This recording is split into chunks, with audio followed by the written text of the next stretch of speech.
Hey free-to-play gang, welcome back to another video. Can you tell that I'm hyped? I am super hyped because right now I have a Chuan at R2. So as always, I'm going to start off with his abilities and then moving on to his relics and then finally his resonances, etc. All the good stuff, all the ascensions and all that. And then we're going to move on to the rest of the gameplay, and I can assure you there is a lot that Chuan excels in. So let's cover everything about him today.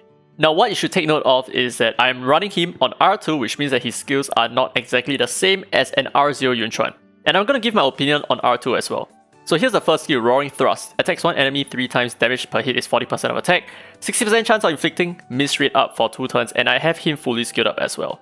Now here is Whistling Stance, which is basically the main thing of his kit. So critical hits inflict Third Eye Seal on the target for 1 turn, and when enemies with Third Eye Seal are attacked, you then summon Screamer, who is Chuan's dog, to launch an assist attack, which triggers only 1 time per turn.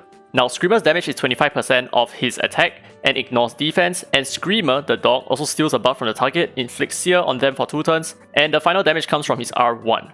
Now the part where R2 matters is when enemies with Third Eye Seal are attacked by just any one of your allies basically. So at R0, only he himself can trigger the dog to attack, but at R2, it changes everything about his kit because now he becomes more of a DPS support because the rest of your allies can trigger his dog to attack, which I think is excellent. It's really good. Now moving on to his third skill, this is Guardian Lord. Attacks all enemies twice, damage per hit is 60% of attack, inflicts speed down on all enemies for 2 turns, and grants immunity to himself for 2 turns and grants speed up to all allies for 2 turns as well. This is such a strong skill. So a lot of players are saying that his multipliers are quite low. I kind of disagree, okay? And the reason for that is his multipliers are all 120% and in multi-hit, which means all of his attacks automatically trigger his dog to land an extra 25% defense ignoring damage. So 120% on his first skill is actually pretty good. Let's take a look at Lewis, who's his first skill at max level is 130%. It's not that far apart, and the thing is he has a dog to back it up, which means his multiplier is actually stronger. Yes, he is affected by immunity, so if you're up against immunity, he's gonna suck a little bit. So you need to make sure that you know when exactly to use him or how to use him.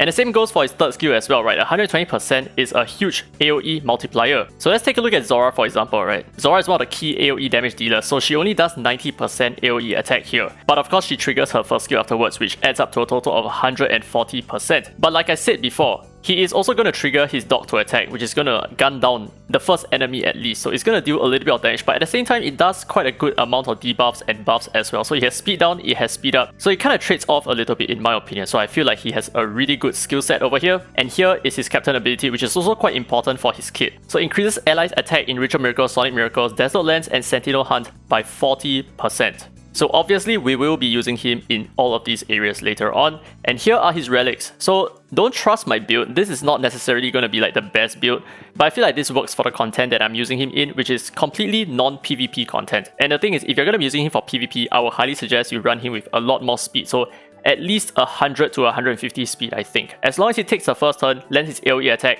all your allies are going to follow up with additional attacks, which is what makes him so powerful. But for where I'm going to use him, I feel like this speed is good enough. So the way I build him is just crit damage here, attack percentage here, and speed, and that's about it. So it's a very typical build, except that in most cases you probably want to have a little bit more speed. But on top of that, he has a little bit of accuracy because at the end of the day, his dog is only able to buff strip and land sear as long as you have enough accuracy to land those procs, because these are after all debuffs. And obviously the same goes for his speed down effect here and his miss rate up as well. So he will need a little bit of accuracy, but I don't think he needs like a tremendous amount of accuracy. So I think 60% is pretty good right now. Now let's end off with his Ascensions and Resonance. So he starts off with flat attack, flat HP, crit rate plus 5%, attack plus 15%, and crit damage plus 25%. So a really nice offensive kit here. I would have preferred a little bit more crit rate so that he's easier to build, but you know what? I think the crit damage is fine as well. And the same goes for the attack percentage. Now in terms of resonances, this is what I would recommend. I would recommend that if you have a Chuan and if he is at R0, he's not going to perform as well as R2. And in fact, his use is completely different. And in fact, I would even recommend it if you were using him at R0 or even anything less than R2. So R0 and R1, not that good. So R1 increases his passive damage by 10%, R2 is what gives his allies the supportive DPS ability, R3 gives him a little bit more stats, and R4, when at an elemental advantage, damage plus 15%, which is kinda garbage.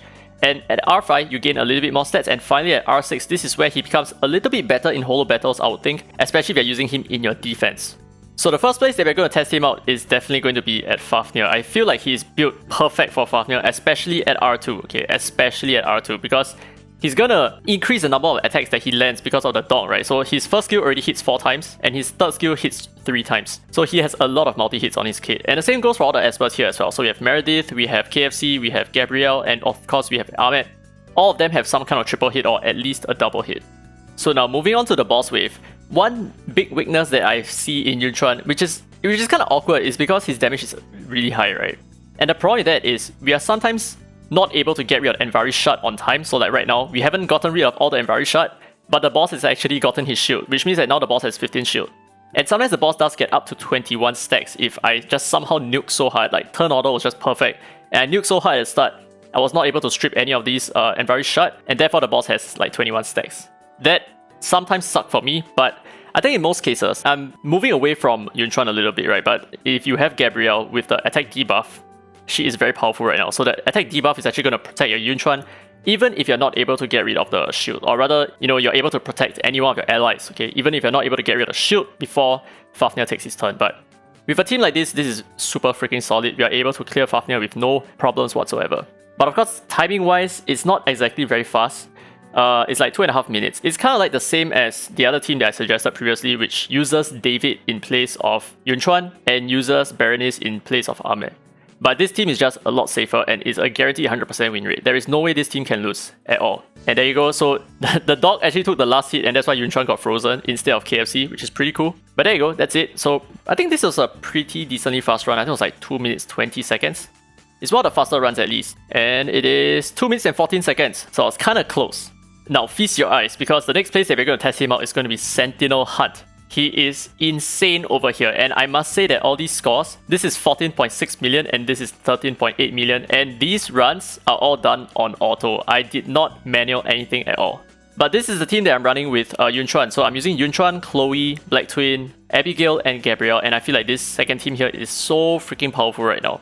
Alright, so now let's take a look at Team 2, which is where he resides in, and I really like this team comp a lot. So what's happening here is Abigail, she's automatically going to prioritize her third skill onto Chuan, even though Chuan is actually one of the slow Espers on my lineup. And the reason is just because of her AI, so this synergy works perfectly well. So let's take a look at this.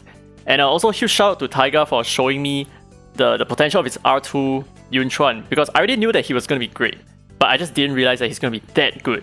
Until I saw his video over here and I was like, okay, yes, definitely really good for Dark Starlord over here.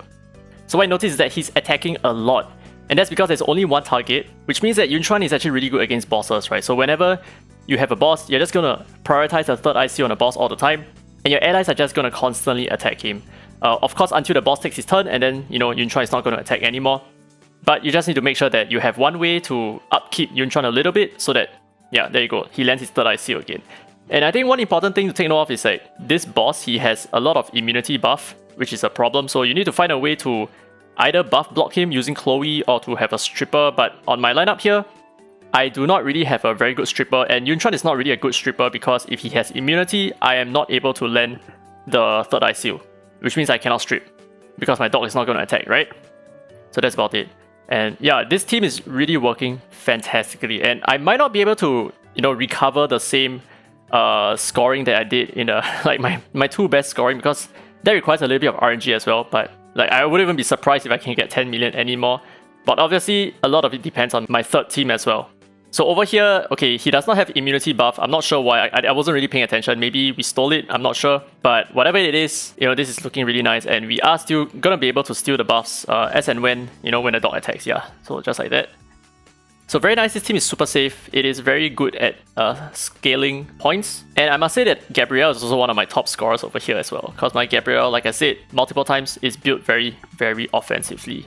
So it's just going to be the same dance. Chuan is just going to keep landing his attacks whenever one of my allies attack, and that's about it. I guess we are kind of screwed here, are we? Or not? Yeah, we're kind of screwed here. But sometimes I get 5 million, sometimes I get like 9 million. It really depends on RNG, but yeah, that's basically the run. It has the potential to perform really, really insane. Now, the next place that he excels in is definitely going to be the current event boss trial. So Chuan's trial here, I feel like this is exactly where he overperforms in my opinion.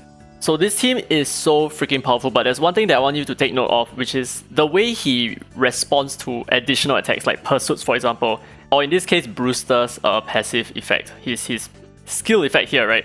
So what you notice is that when Brewster supports, he doesn't actually land an extra hit because all of these just counts as one turn. So if Brewster supports, yeah, the dog is not going to come out. But if Brewster attacks, obviously the dog is going to come out. So that's something to take note of, right? Which also means that if you use Espers like Ophelia, for example, your dog is not going to attack like 4 times or 5 times depending on your Ophelia's resonance level. So don't think that that's going to work. It is not going to work. But what I really like about this team here is, well, it's obviously very powerful, obviously very strong. But Chuan excels a lot in bossing in my opinion. So not just for these event bosses, not just for Dark Starlord, but also for content like Infinite Miracle, I would think. And it's something that I guess we can take a look at later on, because what you understand is that he's just going to land his debuff and he's just going to keep attacking the way he normally would. And that's insane, dude. He has a lot of potential in a lot of different content. But all of these only exist because of his R2 state. And one really nice thing is the Seer debuff that the dog lands, right? So Seer is not a very common debuff. I mean, you have Black Twin for that, but for a constant Seer debuff that he can output all the time, I think that's really rare. So you have a lot of defense breakers in this game. You have Brewster, you have Joser right now, you have a lot of different Espers, right? The Black Twin as well. But for Seer debuff, it is slightly on the rarer side. So he does fit that niche really well in terms of landing the Seer debuff. And on top of that, obviously he has the speed up buff, which is really good. So for example, in my current lineup right now, I lack speed buff, right? I have a lot of buffs coming from Abigail, but it's just a speed buff that I need. And that's coming in the form of Chuan. So some of you guys might also ask, is it worth it to max his skills? I would say yes if you want his speed up buff to come up a little bit more frequently, or you just want his dog to do more damage. I think that makes a lot of sense. But with that said, is it a necessity? I would think not, which is a good thing, okay? So I don't feel like he needs the skill ups in my opinion. He's gonna do a little bit less damage, but that's fine, because that's not really his main thing. His biggest gig is his support DPS. So even without any skill ups at all, he's still gonna have his dog land his attacks all the time. So I think that pretty much settles it in my opinion. But obviously for all these Espers, you know, the more skill ups you give them, the better they will perform. That is generally true. And one more thing that I should add is that this boss, his defense, or rather his stats, actually just rise up like crazy when your score gets higher. So right now when my score is somewhere around 2.4 million, his stats are actually significantly improved along with his speed and other things as well. So one important thing to take note of is like your DPSs, like let's say Chloe for example, she's not gonna deal as much damage as she normally would. So now her damage is probably like halved at this point of time, right? See, take a look at this, only 86k.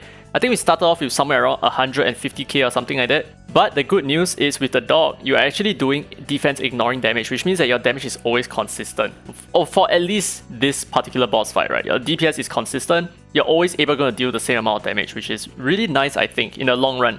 So in the future where they release content like this, where they have bosses that just get stronger over time, I feel like he has a lot of potential in these situations as well.